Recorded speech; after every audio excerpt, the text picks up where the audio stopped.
Okay.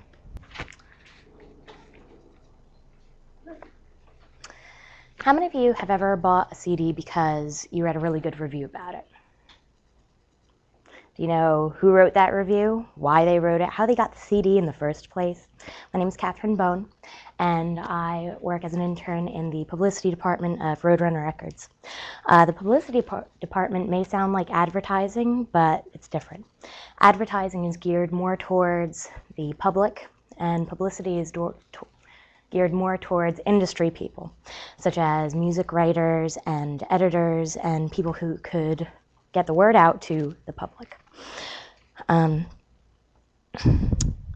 Publicity department tells people what bands are doing.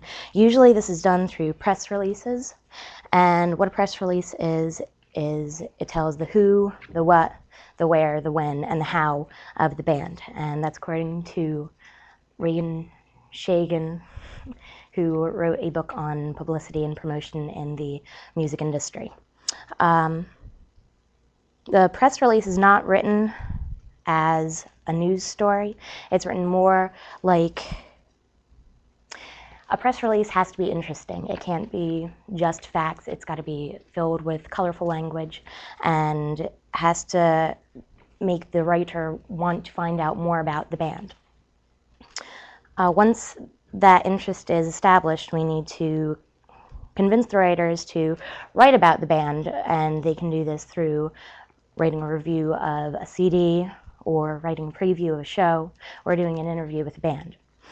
A preview of a show is when the writer will discuss a little bit about the band, what they've done, what they're up to right now, and will give kind of an outlook on what the upcoming show is. Like Machine Head will be playing at the Starland Ballroom with Meshuggah and a few other bands. That's basically a preview.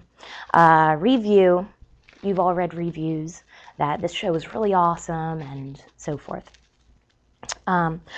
Writers will write stories like that to create a public interest, and because if they're not interested, then you won't be interested.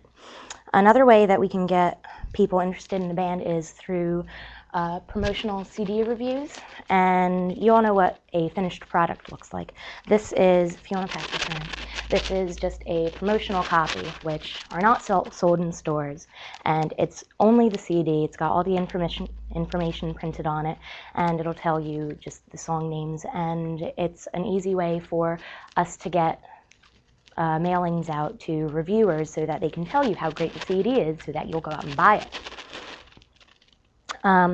When we send out CDs, we don't send them out to just anybody. We need to know who we're pitching to.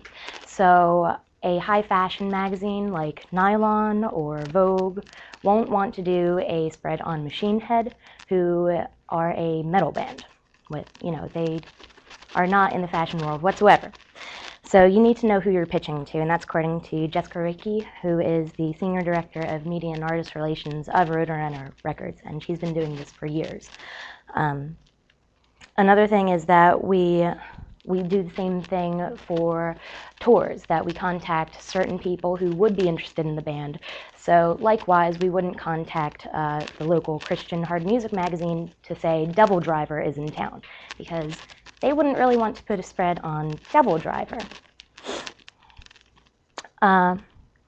Peter Thaw, who has been a lawyer and has represented such acts as ABBA and Cat Stevens, wrote a book called What They'll Never Tell You About the Music Industry. And one thing that he said is that in order for writers to be interested in band, there has to be a story. So we need to give press kits to these writers to show how good these bands are and what they've done and everything else. And hopefully the writer will like what they see or hear and be more interested and actually do a piece on it. What a press kit is it includes a biography of the band, which includes members, how they got started, and other interesting information, and will also sometimes include a fact sheet, which is just little snippets of information, and sometimes a quote sheet. And it is a collection of all the different articles that other people have written about. Publicity is used to generate public interest in a band, and it's not the same as advertising, and the Publicity is used to create a general interest in the band, because how else would you know what's cool and what's not? Thank you.